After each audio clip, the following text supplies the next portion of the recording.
So, it snowed, huh? Captain Obvious? Yeah, I mean, a big change. Can you believe it? I mean, it wasn't that long ago that it was like 70 degrees and we were walking around. It was beautiful, and then all of a sudden winter came. And it started coming Friday night. Right? Did anybody see it start? What did you think? I mean, we heard the news, we knew it was coming, winter is coming, they were saying it over and over again. Some of you get that. So the snow was coming, and we knew it was, and then it started to arrive. And then what was your reaction? What did you think? Did you think, okay, well, what? They finally got it, right? Did you think, oh boy, here it comes? Did you think, oh boy, here it comes? I know we had two little girls perched on the couch, staring out in awe and wonder and joy at the coming fun. I, on the other hand, had a meeting in Springfield the next morning, and I thought, oh boy, I've got to drive through this in the morning. The first snow is an amazing thing, and it's not just the first one. Every time it snows, I think there is something beautiful about it. There's something special about the first snow, I think. There is something, that first time that the ground gets covered. The brown and the leaves and the sticks are scattered, and there's mud, and there's just, you know, the fall, the end of fall especially, the beginning of fall is beautiful with all the colors and life and everything. The end of fall, though, starts to get kind of ugly. But then it all gets covered in this white. And there is no silence like the silence of a snowstorm, of a gentle snow at night, when the ground is covered and it acts as this like acoustical absorber. And there's no animals out, everybody's covered up, nobody's driving, it's just the silence. And there's something really magical about that, I think. But then there's also that other side of it. The dangerous roads and the dangerous sidewalks and the slipping and the falling and all the bad stuff that comes along with it. It's funny how snow is one of those things. I think there's a lot of things like that are sort of in the eye of the beholder. And even I can look at it and kind of see both things. Even in the midst of the wonder, I can still think, oh gosh, this is terrible.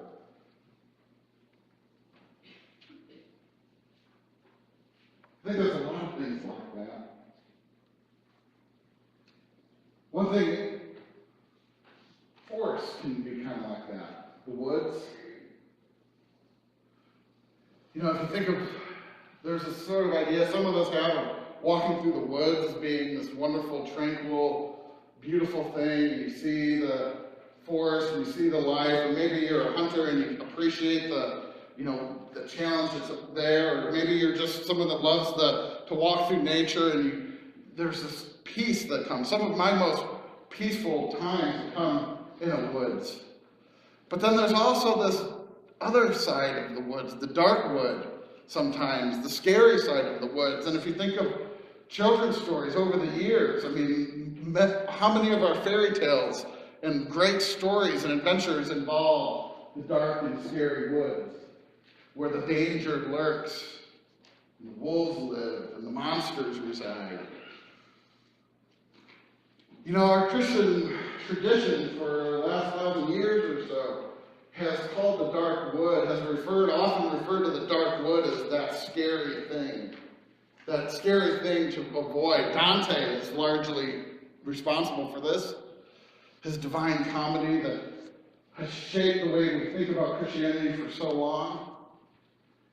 And he described it as the thing, that place that you need to avoid. And we think about not just the woods as a literal place, but as a metaphorical place. The dark woods of our lives, the dark woods of our journey in life, and how scary and hurtful those times can be. And how the dark woods is something that we need to avoid at all costs. That we need to avoid those times of fear and doubt in life. A joyful life is one avoiding the woods as much as you can. Or at the very least, if you have to, take a shortcut through it as quick as you can. Get through those times of pain, get through those times of wandering, get through those times of fear and doubt as fast as you can, and get to faith on the other side, get to blessings on the other side.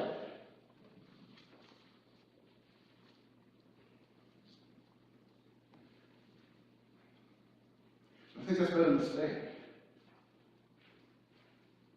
I think that's a mistake we've made, and our culture sort of buys into it, this idea that comfort is our goal, that happiness is our goal in life, and that any sort of struggle or any sort of pain or any sort of sadness should be avoided or medicated.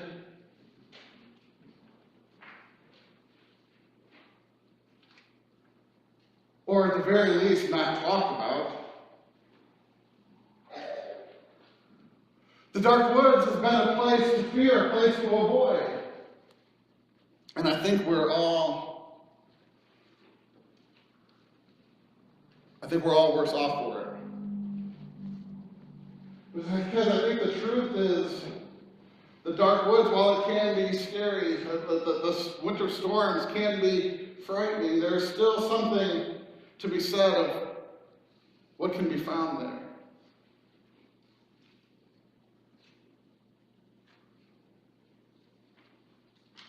When you allow yourself to enter into the difficulty of life, because when you're there, you might find a fellow traveler. When you're there, you might find a fellow wise guide who's been through it. It might help you not avoid it, but travel and journey and learn. When you go through the dark woods, sometimes you find something of yourself. Sometimes you find a strength that you didn't know you had. A source of power, a source of wisdom that you didn't know was there, that you would never find if you hadn't gone in there in the first place.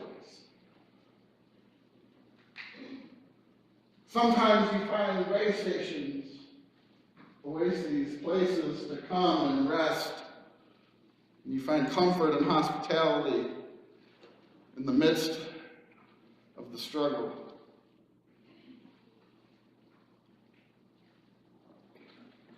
And sometimes when we allow ourselves to enter that dark woods, whether it be through a loss of a loved one, pain of a lost job, or the struggle of work, the struggle of aging, or the struggle of a diagnosis, something, whatever it might be, we all have our own struggles, we all have our own path, we all have our own versions of the dark woods that beset us, and there's a tendency, there's a desire to avoid it, but if we go into it and allow ourselves to face it, maybe there's something there.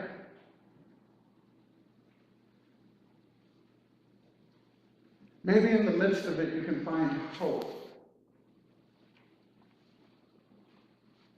companion,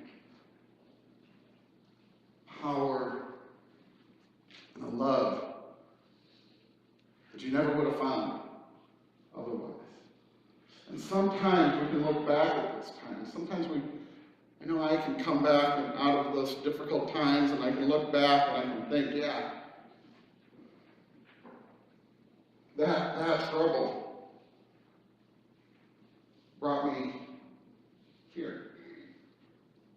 That trouble, that decision, that crossroads, that crisis, whatever it is, led me in ways that I couldn't have imagined, I couldn't have planned, and yet here I stand.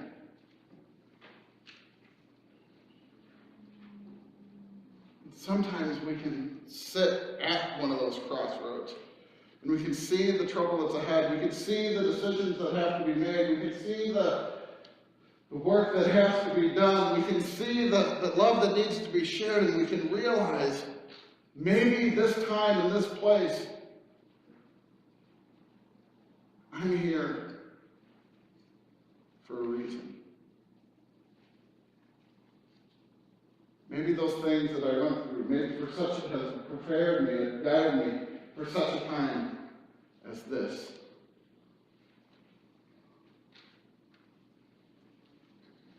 Now that's a tough thing to suggest sometimes, and it's not one that I can decide for you. You see, the thing about the dark woods is ultimately it's a terribly personal journey.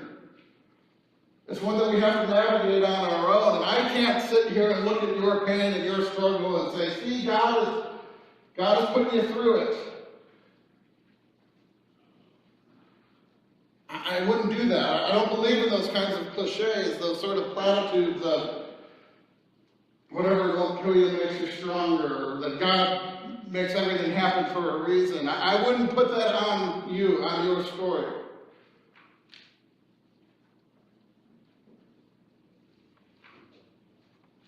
But sometimes when we've been through the struggle, we can see it for ourselves. Sometimes we can see those moments as maybe not God's plan for us, but we can still see that God was there.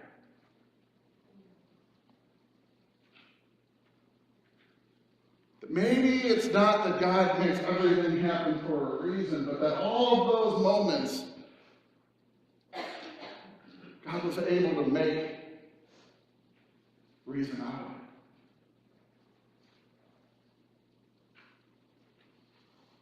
That I stand here today, I can tell you that. I stand here today as a result of failures.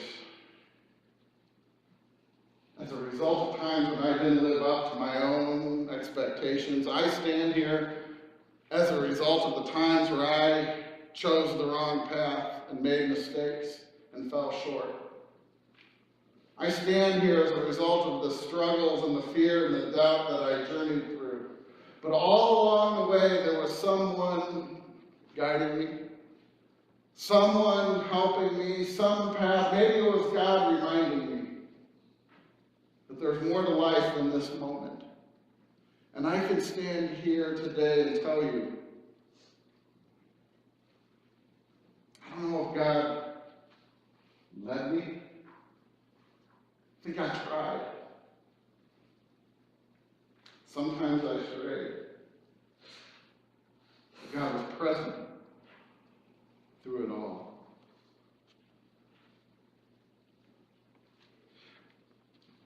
And I think about Esther. The story of Esther is an interesting one. It's a controversial one.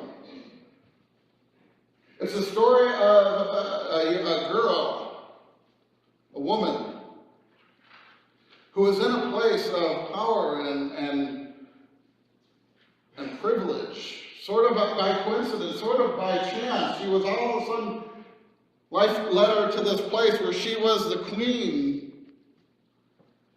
where she was the most loved wife of the king of Persia, the most powerful man in the world.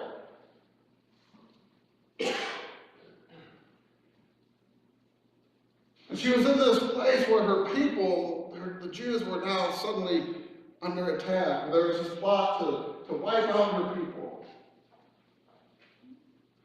She found herself in the middle of the dark woods. She found herself smack in the middle of a place that was full of pain and hurt.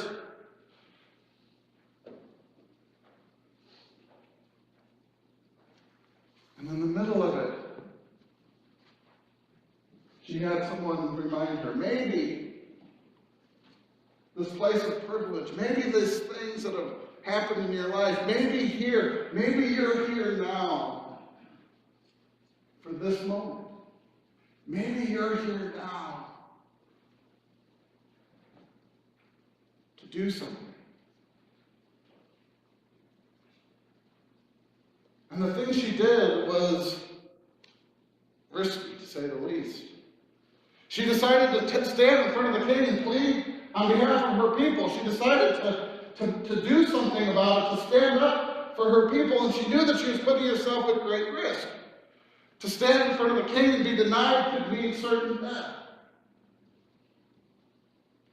And so she chose to put herself at risk. She decided, she looked back at her life and she said, maybe this is why I'm here. This moment, this crossroads, I can do something for my people. I can take that risk. And as the story goes, she takes that risk and she stands in front of the king. And the king grants her salvation, grants her people salvation. Now the story of Esther is a powerful one. This short little novella kind of stands alone in the entire scriptures, and it's got all these twists and turns and all these sort of coincidences that happen to fall into place, and it comes to Esther being able to save her people, and yet it doesn't end there. We could see the story of Esther, and I think we could see this part of the story especially as this time of courageous action, this time where she was able to look at her life and all the struggles and all the coincidences, and she was able to say, here now I can do this thing. And we can take great inspiration from that, I think. But then there's this other side to the story. There's this other thing that goes on, and Esther goes from being the great hero to this leader of vengeance and violence. As the story goes on, she doesn't just save the people, but then she instigates great slaughter as retribution. And there's part of me that says, you know what, I don't want to read that part of the story. I want to stop with Esther as the hero, the one who stood up. But it's important to know the whole thing. It's important to know, if not for no other reason than as a cautionary tale, to understand that sometimes we can go too far. Sometimes when the oppressed become free, they can then become the oppressors. To caution against that sort of extremism, that sort of violence, that sort of vengeful retribution that we're so able to fall victim to. And so I sit and I wonder, is Esther this great courageous heroine, or is she the master of a vengeful bloodbath?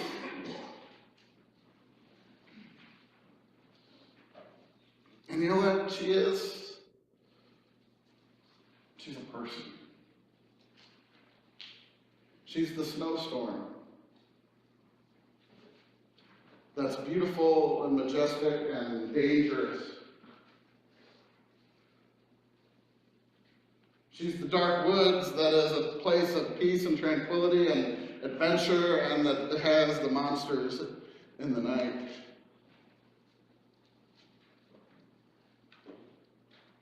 And I think we can learn a lot from her.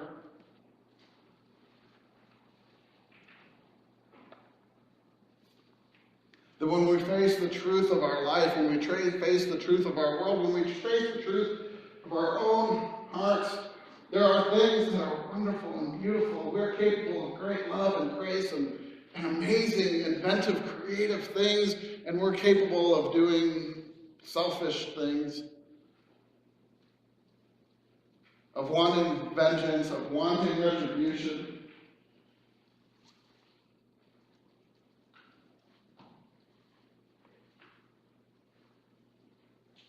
And God keeps calling us anyway. God keeps using us anyway. God is calling all of us, with all of our faults and all of our failures.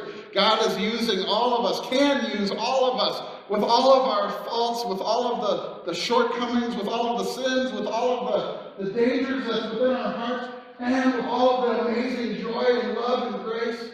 God's calling all of it. God's calling all of us.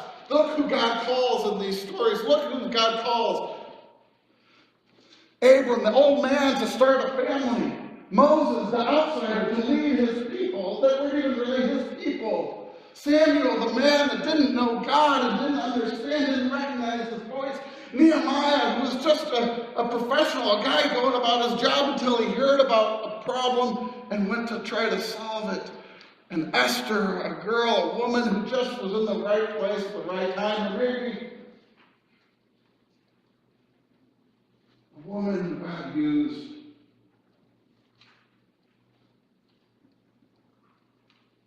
because she was open to be used. God calls us. God's calling all of us. Not to, I don't know the details. I don't know what God is calling you to do. Maybe it's to build. Maybe it's to go someplace where you didn't want to go. Maybe it's to be something for a people that you don't really understand. Maybe there's something about this time and this moment in your life that you are uniquely and powerfully equipped to accomplish. God is calling you. God is calling you to be used. Used for God's purposes. Used for God's will. Used for God's love in this world. God's calling all of you.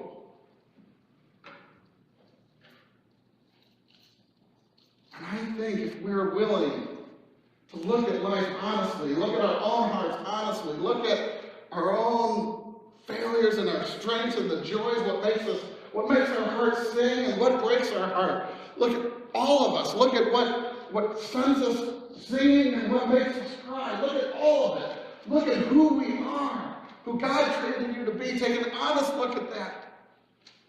Go into the dark wood and find someone willing to go with you, someone who's loving, someone who's hospitable, someone who's been there before. We can do this together. We do it not because we're perfect, not because we've got the best church and the best programming and the best brochures and the best website and the prettiest building, but because we're people willing to be truthful. People willing to sit around the table and open up the Bible and disagree. A people willing to wash our hands, brush off the dust off our feet, and go to work. A people willing to welcome strangers, fellow wanderers, fellow journeyers, fellow mourners, fellow sick people, fellow dancing people, fellow men and women who can be brothers and sisters. We're called, all of us, to be used by God. We're called as a church to be used by God for God's purpose, for Christ's purpose. To go with Jesus, our great companion. To go with Jesus who called us all, not to retribution, but calls us all to grace and healing, fulfillment. Who calls us all to life, and life abundant, and life eternal.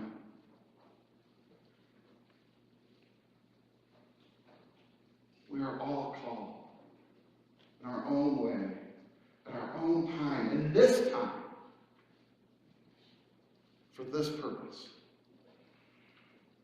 for Christ's redeeming love. Amen.